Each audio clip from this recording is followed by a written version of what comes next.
माँ साहब अब तक हमने का सीख लो है, मुझे बता दियो देखियो। हप! अरे 10 दिन से कहाँ हो तू? 10 दिन से पढ़ा रहा हूँ मैं, कहाँ मर गो? माँ साहब देखियो बता दियो मुझे, और नौ चैनल बनो जहाँ हमारे पता न लगो।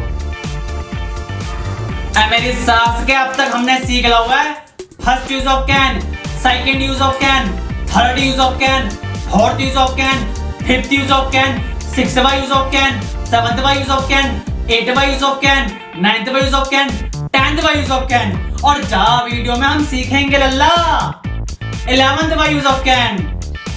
वाह माँ साहब वाह, कमाल कर दई तुमने तो, धोती फाड़ के रुमाल कर दई। और लल्ला तुमने जो सारी वीडियो ना देखी हैं तो आई बटन के भीतर घुस के देख ले आओ। हाँ माँ साहब तोरी मौज आ रही है। Sir hello, I'm Adil Safi and I welcome you at Adil Safi Lectures. Now expose 11th use of can, that is can be plus verb की थर्ड फॉर्म। पैसिव वॉइस में कैन का यूज करते हैं। नहीं समझ आया ना? मैं कोशिश करता हूं। इंग्लिश को समझने, बोलने, पढ़ने और लिखने के लिए हमें कुछ बातों की जरूरत होती है, और उन बातों को इंग्लिश में सेंटेंसेस कहते हैं। सेंटेंसेस दो टाइप के होते हैं, active voice and passive voice. अब ये एक्टिव वॉइस क्या है और पैसिव वॉइस क्या है? पहले बात करते हैं एक्टिव वॉइस की। वेयर डूअर इज क्लियर, जहां काम को करने वाला क्लियर हो। जैसे ब्राइट फ्यूचर इंस्टीट्यूट में शान सर इंग्लिश पढ़ाते हैं, या मैं आपको समझाने की कोशिश कर रहा हूं। इन दोनों बातों में काम को करने वाला क्लियर है, ये एक्टिव वॉइस है। और अब बात करते हैं पैसिव वॉइस की। Where doer is not clear, जहां काम को करने वाला क्लियर ना हो। जैसे ब्राइट फ्यूचर में इंग्लिश सिखाई जाती है या आपको समझाया जा रहा है, इन दोनों बातों में काम को करने वाला क्लियर नहीं है। हमें नहीं पता कि काम को कौन कर रहा है, ये पैसिव वॉइस है। सिंपल और शॉर्ट लैंग्वेज में एक्टिव वॉइस में सब्जेक्ट पर फोकस होता है और पैसिव वॉइस में ऑब्जेक्ट पर। जैसे इंग्लिश सिखाई जा सकती है, तुम्हें बुलाया जा सकता है, बच्चों को नहलाया जा सकता है, यह काम मेरे द्वारा किया जा सकता है, कपड़े अम्मी के द्वारा धोए जा सकते हैं। Now talk about translation. इसका स्ट्रक्चर है object plus can be plus verb की थर्ड फॉर्म। सब्जेक्ट से पहले बाय अगर है तो, इसका साउंड है या जा सकता है। अफर्मेटिव सेंटेंस एग्जाम्पल उसे हंसाया जा सकता है। स्ट्रक्चर के अकॉर्डिंग ट्रांसलेट करते हैं। उसे he can be as it is, verb की third form laughed, he can be laughed. Another example उसे घर में छिपाया जा सकता है, he can be hidden in the home. Now talk about negative sentence, जिस सेंटेंस में नहीं का यूज हो। इसका स्ट्रक्चर है plus can't be plus verb की थर्ड फॉर्म।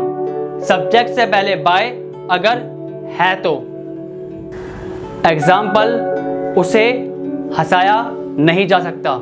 स्ट्रक्चर के अकॉर्डिंग ट्रांसलेट करते हैं। उसे ही can't be as it is, verb laughed, he can't be laughed।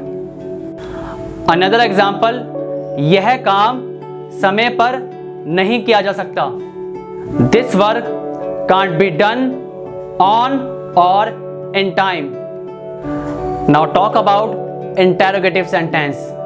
जब सवाल पूछा जाए, इसका स्ट्रक्चर है can plus object plus be plus verb की थर्ड फॉर्म प्लस सब्जेक्ट से पहले by if present. एग्जाम्पल, क्या यह सवाल अनीस सर के द्वारा हल किया जा सकता है? Can this question be solved by Anees sir? Now talk about double interrogative sentence, जिस सेंटेंस में क्यों, कब, कैसे का यूज हो. इसका स्ट्रक्चर है क्वेश्चन वर्ड या WH family word plus can plus object plus be plus verb की थर्ड फॉर्म प्लस सब्जेक्ट से पहले बाय इफ प्रेजेंट. एग्जाम्पल, पैसा कैसे कमाया जा सकता है? स्ट्रक्चर के अकॉर्डिंग ट्रांसलेट करते हैं. क्वेश्चन वर्ड कैसे, how, can, as it is, object money, be as it is, verb earned, how can money be earned. For questioning can you be verb की third form. For answering yes I can be or no I can't be.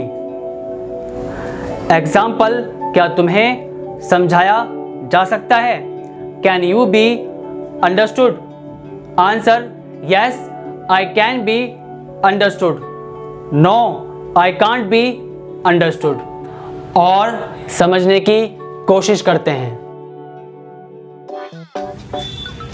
अरे भाई, तुम्हारा सामान 5 बजे तक नहीं पहुंचाया जा सकता है.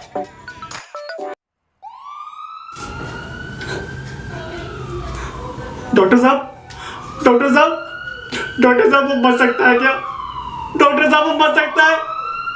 आई एम सॉरी, उसे अब नहीं बचाया जा सकता. हाँ, कहाँ है यार? वो मैं पेड़ लगा रहा हूँ. अच्छा, क्यों?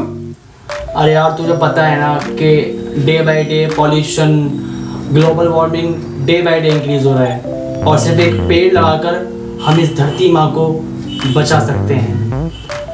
आप भी पेड़ लगाएं. कुछ समझ में आया भैया? कुछ समझ में आया भैया? चैनल को सब्सक्राइब कर ले, घंटा बजा ले, लाइक कर ले, शेयर कर ले. दूसरों को भी कुछ सिखाने का नहीं सिखाने का.